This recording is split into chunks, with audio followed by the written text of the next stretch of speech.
Nanny McPhee.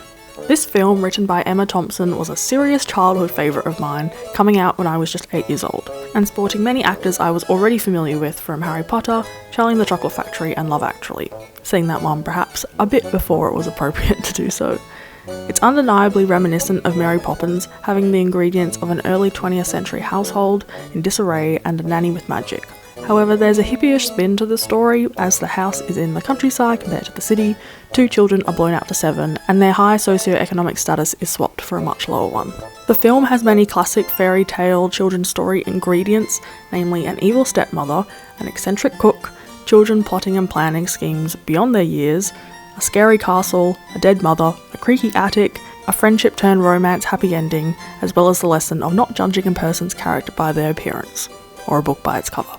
But beyond this, it has substance which broadens its appeal and makes it far more memorable than other children's films. Beyond the kid-level humour of eating wormy sandwiches and dressing animals up in human clothes, the humour is physical, coming from Nanny McPhee's eye rolls, random sounds, and incessant creeping up on Mr. Brown. The children's quest to be rid of every nanny in the land has a heavy undertone, being that they do not wish to accept another motherly figure so soon after losing their own, therefore showing their grief through misbehaving and kicking off the premise of the film from there. In addition to the grief that bubbles beneath the surface of the story, giving the film more weight and therefore appeal to all age groups, the film also shows Colin Firth exasperatedly running, not once, but twice. At the time this film came out in 2006, there was already plenty of magic to be getting on with on screen, with the 4th Harry Potter having come out only the year prior. Now I don't know about you, but usually when something is being done by a big franchise on screen, like vampires for example, I'm seriously done with it, and anywhere it crops up feels like a desperate move by producers trying to jump on a trend to make some money. But somehow the walking stick tapping, spark creating magic in Nanny McPhee evades such criticism, as it's different enough to prevent you from thinking how it just doesn't live up to the mainstream example. But I really like this film. I love the children's bedrooms filled with mismatched bedding and multicoloured patchwork quilts. I love that while each child has a certain personality, it's not so forced that it feels fake and unbelievable. I love that half the time the younger children have food smeared over their face and their hair filled with flyaways, because that is realistic and appropriate. And I love all the knitted jumpers and corduroy pants. As dodgy as the visual effects are, I love the measles swallowing scene, as it takes me back to the time I thought it would be a good idea to swallow a tablespoon of blackstrap molasses for health reasons. Blah. I think the film was so satisfying to watch as a young child, as it was a bunch of very esteemed actors telling a children's tale with 100% commitment to its fantastical elements. The cake fight at the end of the film is a good example of this, as it's a completely immature activity made incredibly satisfying to watch as a kid, as every single adult actor gets completely into it. I think as a kid, all you're ever hoping for half the time is for some undivided attention from an adult, for them to listen and indulge your imagination.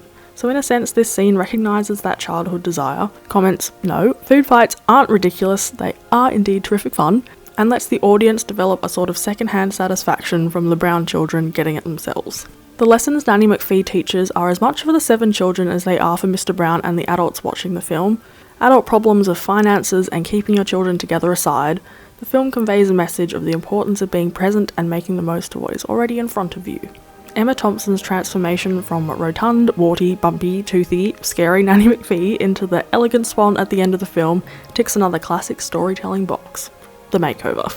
A final look adheres to something I heard the actor Ethan Hawke once say about actors, being that you should always cast the actor who resembles the person at the final stage of the character arc. That everything before that they'll be acting, but the character at the terminal of the film is who you're ultimately casting. So the Nanny McPhee arc is kind of a physical embodiment of this quote, with the warts and whatnot, but it just made me think of that comment on characters, which I really like. So on rewatching the film, the final romance, while sweet and everything, is another for the record books of one with a major age difference, with at least 15 years between them.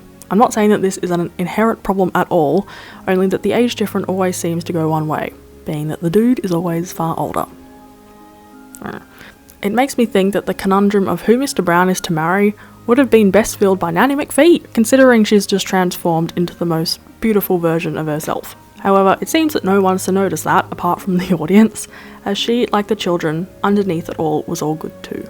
Anywho, all that aside, it's a very tidy, jam-packed 90-minute film that, on rewatching it these years on, did actually keep me enthralled, which is saying something, as children's films these days do tend to make me want to internally scream. It's a film that doesn't insult the intelligence of children, nor explicitly shame Nanny McPhee for typically deemed ugly features, and they're 2 big ticks from me. This is one super cozy film set in a much loved lived-in household, so get ready for 2 warming, super comforting recipes inspired from the film in Nanny McPhee, But Vegan.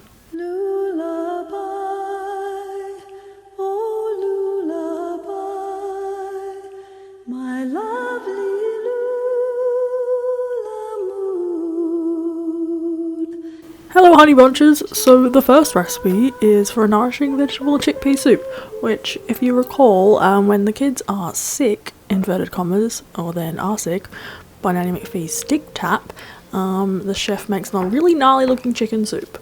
It's like a healing broth thingamajig. So I am going to share my most healing soup. It has vegetables, chickpeas, lots of greens, lots of sauteed onions, wonderful things. It's actually in my postcard series that I just made on Etsy. It's one of them.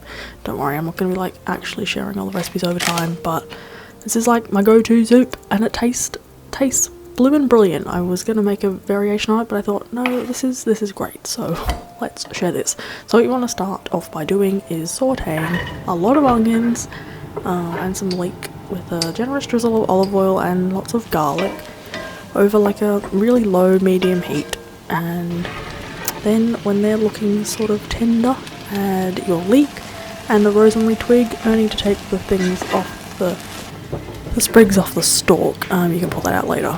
Then when that's all soft, add potatoes and chickpeas. You want to chop the potatoes in like different sized chunks because they're going to mush up, and the smaller ones will break down and like thicken up the soup, and the large ones will remain chunky and be super del. So you cover that with water, and I recommend using vegetable bouillon cubes as opposed to powder, just more flavourful. Cook that for 20 minutes, the potatoes will be soft. Add like a small pasta and a bit more cooking water. Then 2 minutes before they'll be done, add chopped up kale, asparagus and frozen peas. And then cook it for like another 2 minutes and pull out your rosemary stalko. Keep adding more hot water if you need to bring it to your desired consistency. Season with salt and pepper, and that's the finished deal, honey bunches. It tastes so good. It's very simple flavours, but it's got a wonderful broth and hosts some just fab veg that are all very digestible. I'd say more so than the gnarly chicken in Nanny McPhee. So yeah, I hope you like that one. For the second recipe, I have made realistic vegan scrambled eggs, because after the kids have had their day in bed, they learn to say please, and as a consequence they get some decent food, which Nanny McPhee asked Evangeline to ask the chef to make them some scrambled eggs. So this is a very realistic version of scrambled eggs. It's a bit different. It's adapted from a Smith & Daughters recipe. That's a restaurant in Melbourne, if you didn't know. So you start off by putting some flours. I use plain gluten-free flour, chickpea flour, then nutritional yeast, paprika, black salt, and turmeric.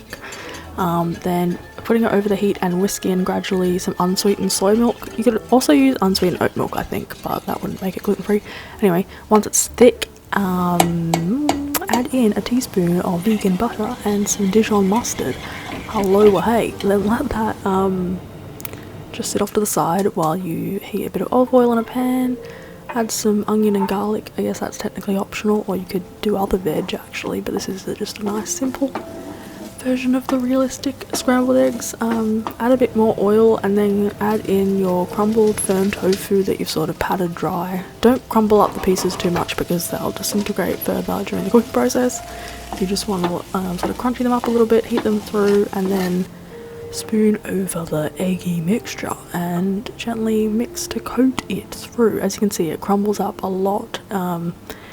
It is sort of treading the fine line between looking like edible mush and unedible mush, but it really does look a lot like scrambled eggs, I reckon, and everyone I fed it to has been quite confused at what they're looking at and are tasting, because the black salt makes it look and taste extremely eggy. Not look, it doesn't have that power, but yeah, coating tofu in an eggy mixture does wonders to fool the senses.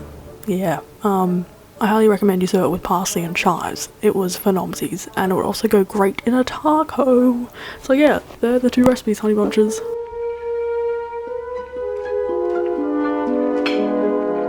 Thank you for watching Honey Bunches. Find both those recipes in full on my blog. And I hope this But Vegan was a little nostalgia hit for some of you watching, and I hope these recipes can serve you well when you're feeling a little under the weather, physically or emotionally. Catch you in the next one, Honey Bunches.